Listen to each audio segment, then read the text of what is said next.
Vimos no último vídeo que, em vez de ir para a guerra com o povo, Davi ficou em casa, em Jerusalém.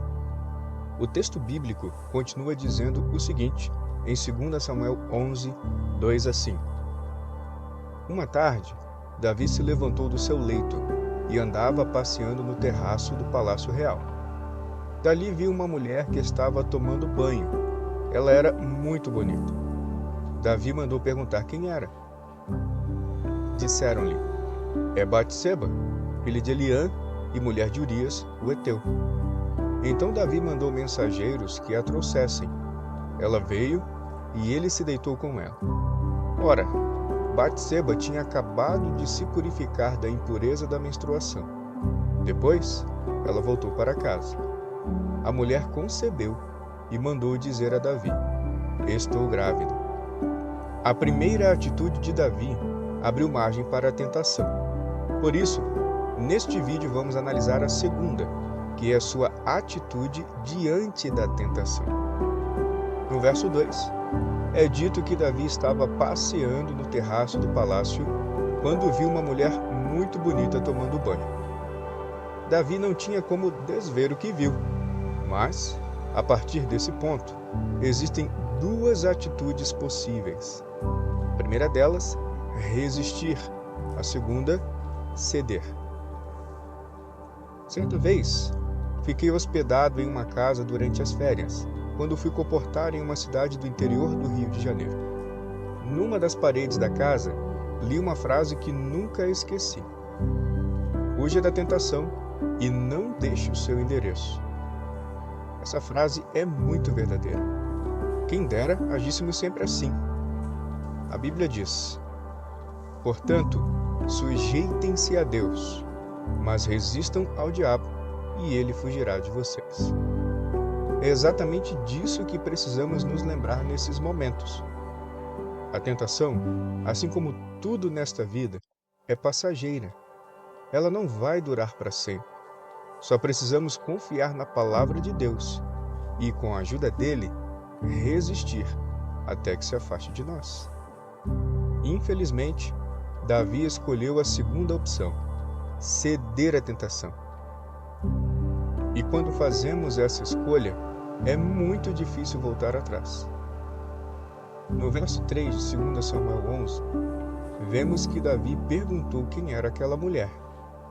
Os servos responderam dizendo o seu nome, o nome do pai dela, e informaram que ela era esposa de Urias, o heteu. Mesmo sabendo disso, e tendo consciência de que era errado, Davi seguiu com seu plano e mandou chamá-la à sua presença.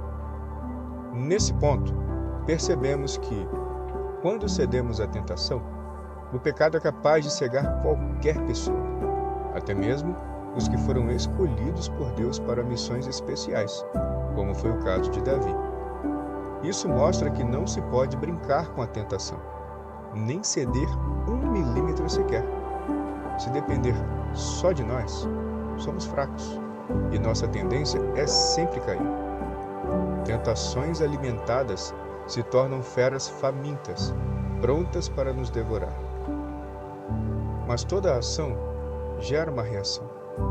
Todo pecado traz consequências. Com Davi não foi diferente. Ele fez o que quis com Batseba, e o resultado foi uma gravidez inesperada. E agora? O que fazer?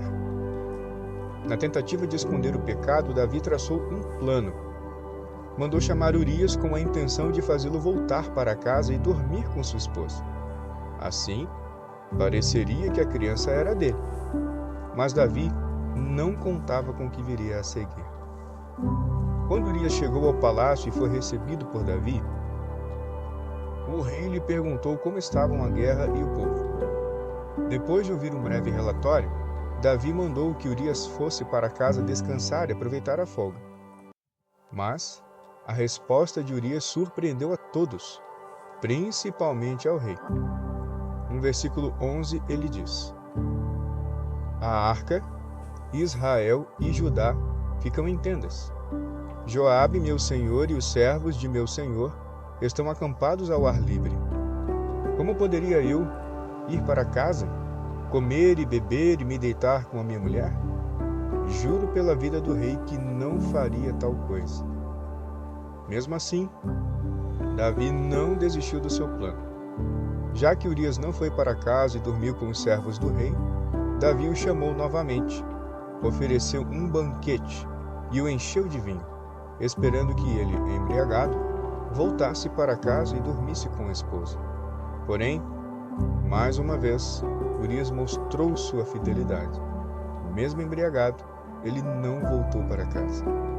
Então, Davi chegou ao auge do seu plano pecaminoso.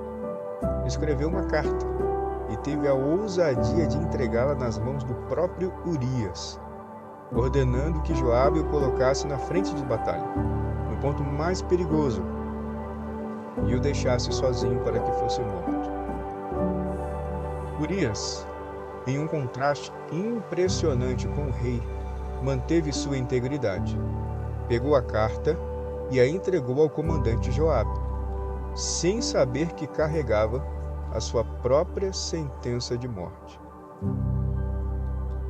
Joabe leu a carta, entendeu o recado e fez exatamente o que Davi havia mandado, tornando-se cúmplice da situação. O contraste é ainda maior quando lembramos que Davi era israelita de nascimento, descendente direto de Abraão.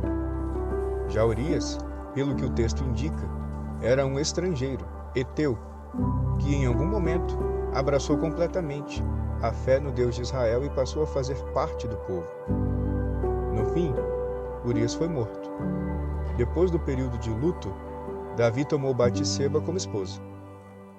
Resumindo, diante da tentação, Davi escolheu ceder. Por causa disso, foi cegado e vencido pelo pecado, chegando ao ponto de cometer atrocidades, mesmo sendo um servo ungido e escolhido por Deus para reinar sobre Israel. Isso nos mostra que nenhum de nós está imune à tentação. Por isso, diante da tentação, resista com a ajuda de Deus, pelo tempo que for necessário, e certamente Ele vai te dar a vitória.